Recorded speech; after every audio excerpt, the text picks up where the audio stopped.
Hi, healers. Today I've got something here about victims.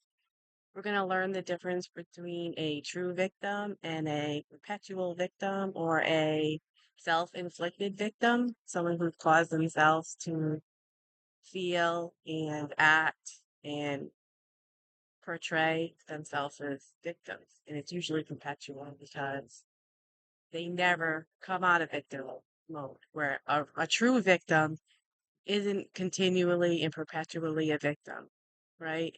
They are a victim for a time and then they heal from it, which is what we're trying to do.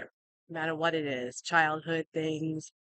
You can say you were a victim of sexual abuse or you were a victim of rape, and you were, but you became a survivor once you healed, right? A survivor. So you're a survivor, you're not a victim. So that's the difference between being unhealed and healed when you're done being a victim. So perpetual victims are unhealed, right?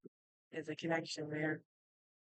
So the difference between a true victim and a perpetual victim, someone who uses victimhood to their advantage because they believe or know that the position of victim will align them with the position or positions they desire. So a perpetual victim is doing it for a purpose. They see something beneficial out of behaving like a victim. This almost always is an opportunity to put the fault of their victimhood on someone who is being targeted. So someone's going to have to be accountable for their victimhood. There has to be a perpetrator, right? So that person, that perpetrator is going to be the target. So it's more, they become a victim because they found out somebody who needs to be a perpetrator, okay? That's what a perpetual. So the target is targeted by them. So they're actually the victim. Okay. So it's a lie. They're calling this person a perpetrator. This person might not even be aware they are a perpetrator. Okay. So they're being targeted to be taken down from a position. So you might be in a position that this person won. Could be anything. You could be the manager, and this could be your assistant manager. And to become the manager, they need to take out the manager and so that they can become the manager. It could be something else. Simple as that. Or you could be a parent and you might have the children living with you, but the other parent wants the children to live with them. So they need to take down the parent that's currently living with the children so that they can have the children live with them. So they have to become a victim of that parent, show some kind of fault in that parent to cause that parent to lose their position. So a perpetual victim is looking to gain some kind of position from their perpetual victimhood, whatever that is. It might just be attention. That's a position to them, right? They're getting attention because they don't like the attention the target's getting.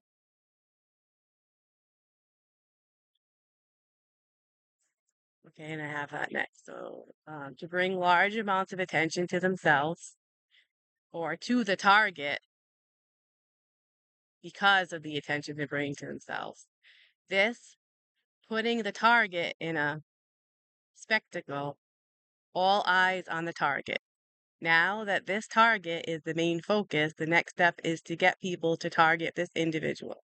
So now they're targeting the target, and if they can get everybody to put their eyes on this person, they can get that person targeted. So now that person becomes the target. Okay, so now it's not just about them targeting this person. If they can get more people against them, then they can take them down, but there's more to it than that.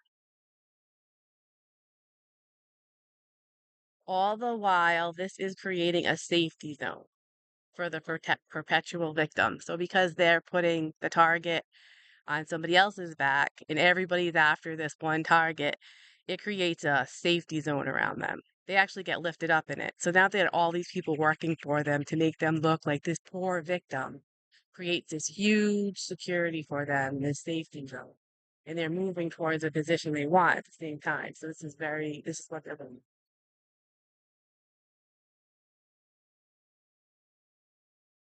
Okay, so they're going to operate as a true predator while being safeguarded.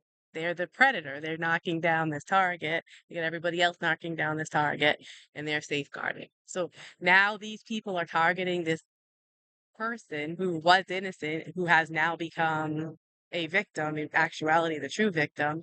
And so in the process, they're taking the perpetrator or the predator and they're uplifting this person, causing a safety zone for this person and protecting this person while the other person literally gets out for the slaughter, right? With all these targets on their back, it's a wonder they're going to survive, right? It's almost impossible. The true victim is the targeted individual. The victims rarely cry or point fingers. They're just trying to survive at this point. Sometimes victims are unaware they are the victim, even when fighting daily battles. Victims often suffer in silence. So this person, it's going to take a while before they even realize they're being targeted because they haven't done anything. So by the time they realize they're being targeted, it's way too late because now they have a slew of targets on their back, and everywhere they go is dangerous at this point because this person has made them out to be,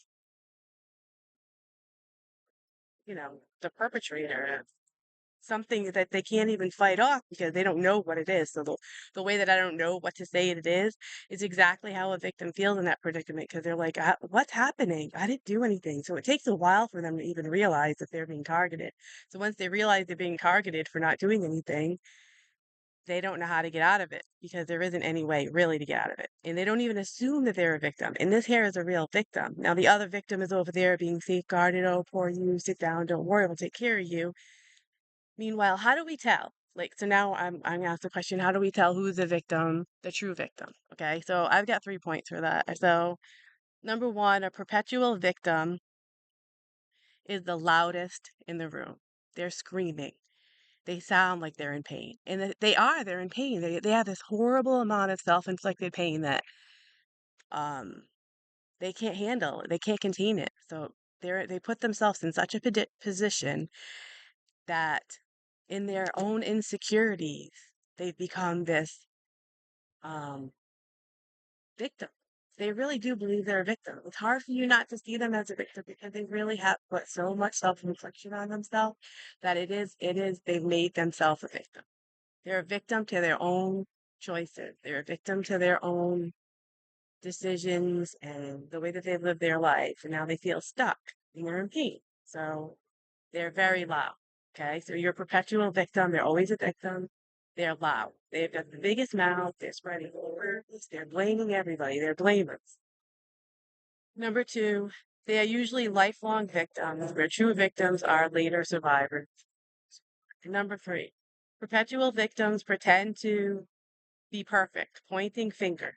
These people, reason why they have so much self-inflicted harm is because they haven't dealt with anything, and they have never taken responsibility for anything that they've done. And in the process, they've created all of these situations and scenarios that have caused them to have a lot of guilt and shame that's misplaced. They don't know where to put it. So that's why they actually sometimes even do believe when they do find a perpetrator, that person really has harmed them. They can't look within themselves and they're very insecure. And that's why they've caused themselves to be victims. So true victims are responsible and admit their wrongdoings, sometimes even letting their offenders off out of moving forward. At this point, a person's going to say, I didn't do anything for this person. I don't know why you people are targeting me and just want to walk away from it. They're not even going to be able to hold this person accountable for their behavior because there is no point. This all stemmed from a self inflicted wound that somebody was trying to get revenge for, basically, put it on somebody else. So there's no reason for this person who who was a victim because of a perpetrator to even sought out a perpetrator and predator unless there's something in the legal system that can help them out. But most of the time real victims walk away and they don't go on telling the world how victimized they were. So there's a big difference. You'll meet people, they'll tell you a story, something that happened to them 10 years ago. They just need to feel like the victim. And so that is it. I hope you all have a great day.